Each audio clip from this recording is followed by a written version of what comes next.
You asked about my White Stag experience. My son came in as a Phase 2 scout and came back just loving it, and I wanted to get involved. So I worked in the kitchen as a cookie for 3 years and had a blast doing that, but they figured out that I really liked being out camping with the kids.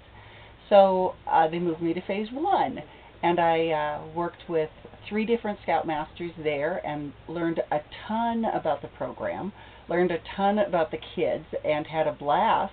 And this year they asked me to move to Phase 2 as the scoutmaster. And I had marvelous staff and marvelous kids this year, and it's been great.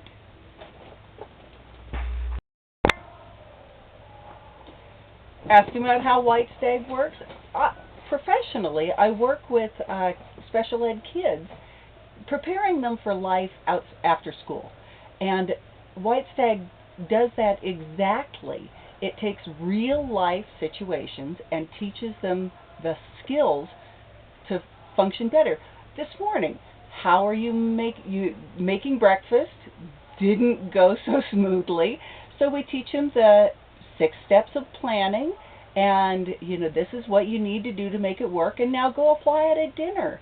And it's obvious right then when you do it whether or not you learned that information. And then they evaluate afterwards, hey, how did this work? Well, hey, it worked a whole lot better when you taught us this stuff. I love it that it's real life application. My son went through the whole program. He's used it professionally. He's in the Air Force now. He used it first day in basic training. It started showing up. This is real life stuff we're teaching. I love it.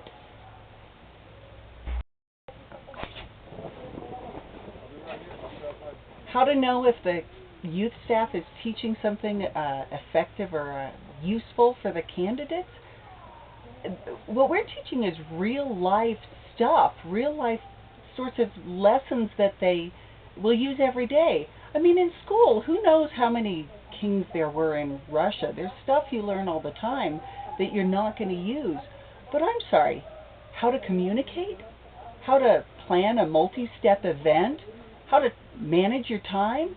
You use this with your family. You use this professionally. You're going to use this everywhere you go. These are fundamental lessons that we're teaching here. Yeah, those kids are going to use them. It's what leadership is all about.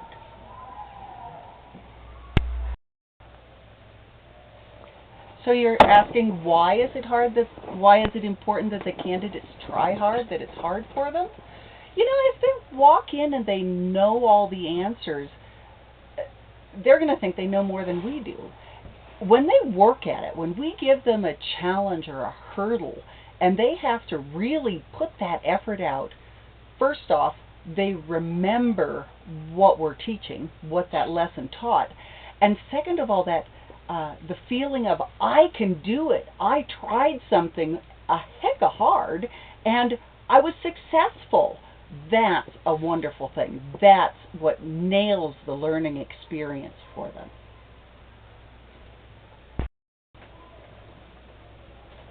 Self-confidence. We have a ton of kids who come in here and they've never camped before, they've never been Boy Scouts, they've never worn the uniform. They really have no idea what we're throwing at them. And they figure out, we throw a lot at them, and they figure out they can do it. It's entirely new, it's kind of scary for them, but they can do it. And you watch these quiet kids at the beginning of the week really blossom into their abilities. They've figured out, wow, I can be the person in charge here. I can be a leader. I can do this thing that is so much beyond what I've ever done before.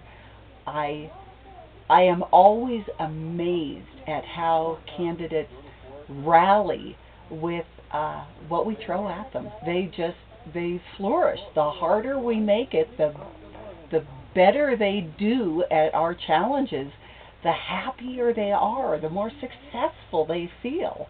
And once again, that really cements the learning competencies or the leadership competencies we're giving them.